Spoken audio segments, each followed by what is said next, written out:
Hey guys, Ashlane here, coming at you today, talking about the value of a cheap deck. Now, when I say cheap, I basically mean anything with an average elixir cost lower than 4, and you can see we've assembled a deck like that today. It's a good sample deck using cost-effective cards.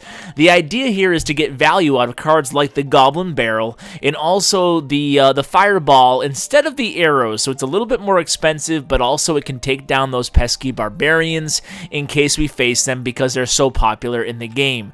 The idea behind this deck is to use cards like the Tombstone and the Hidden Tesla to protect my end of the map, and then meanwhile wait till I have the elixir advantage against my opponent, and then drop the giant and the minion combo.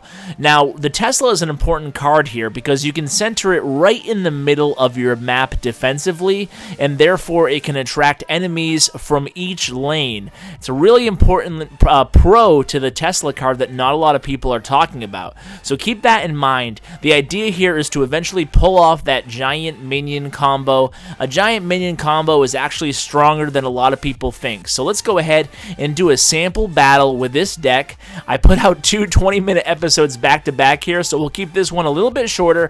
Hopefully we win, but nevertheless, hopefully you can pick up a tip or two using a deck like this. So we're going to start out with the Tombstone. He starts out right off the bat with a Golem here. You can see we're the same level, so the cards should be roughly the same level. I'm just going to drop a Tesla at this point. Now, I don't have my Fireball up, unfortunately. It would have been a great opportunity to use it against those barbarians. Instead, we'll just go ahead and we have the Tesla and the Tombstone. We're going to drop the minions.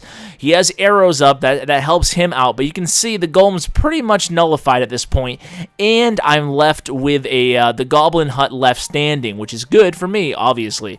I'm going to drop the Tombstone. The idea at this point, and here comes a rocket. I was going to say the idea at this point is to get a nice funnel of troops just, making their way one after the other into the lane. Then I can wait till I have the elixir built up to drop my giant. Instead, I'm going to drop that Goblin Barrel because I knew he had just played his rocket and his arrows, so I don't know what he has right now. Surely he has the Golem in his cards right now, so I want to be prepared for that.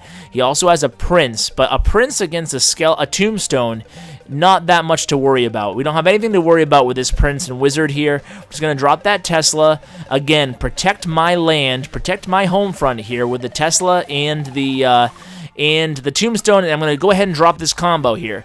So I have the Giant and I have the Minions. Yeah, Barbarians are a good answer to the Giant, so we might not get a heck of a lot of damage, and he takes down my Minions with the arrows there. But it's okay, that's the idea. We want to catch him at an elixir disadvantage, and because our deck is so cheap, we can rely on that Hidden Tesla and the Tombstone to do a lot of work for us defensively while we try to gain that advantage and then parlay it into an offensive attack. So we're just going to keep going at it here. Going to put down another Goblin Hut. This time I want to make sure I put it near my King Tower so he activates the King Tower if he goes ahead and uses a rocket against it. And here comes the rocket. Is he going to activate the King Tower? No. Very good placement there on that rocket. But my Hidden Tesla, that's another advantage that I'm sure you guys are aware of. Hidden Tesla, not damaged by rockets unless it's up. It was not up there. Going to Tombstone the Prince. Going to Goblin Barrel the left-hand tower.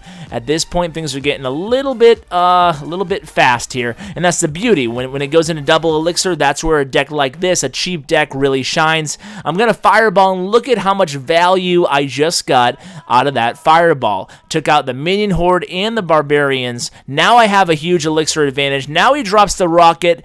There's no way that rocket was a well-timed one. He must be low on elixir. He just dropped the last 5 remaining elixir on that Prince. He has a Spirit Goblins, but I'm going to get a few shots in here with my Giant, and then the Goblin Barrel will finish it off. Got the win. Yeah, buddy. All right, so that is basically, guys, the gist of how you play a really simple and cheap and effective deck. If you're struggling with more expensive decks, I would recommend going to a deck like this. You can switch out some of the cards too. The Giant and the Minions are pretty central to this configuration right now, this deck, those two cards, but if you want to switch out a card on this deck, you know, looking back, I probably could have done without the Goblin Hut, right? So I could have switched that Goblin Hut for a number of cards. The beautiful thing about that Goblin Hut card is it can really be turned into a Witch, a Valkyrie, a Bomber. We could put the even Goblins in this deck, another cheap card.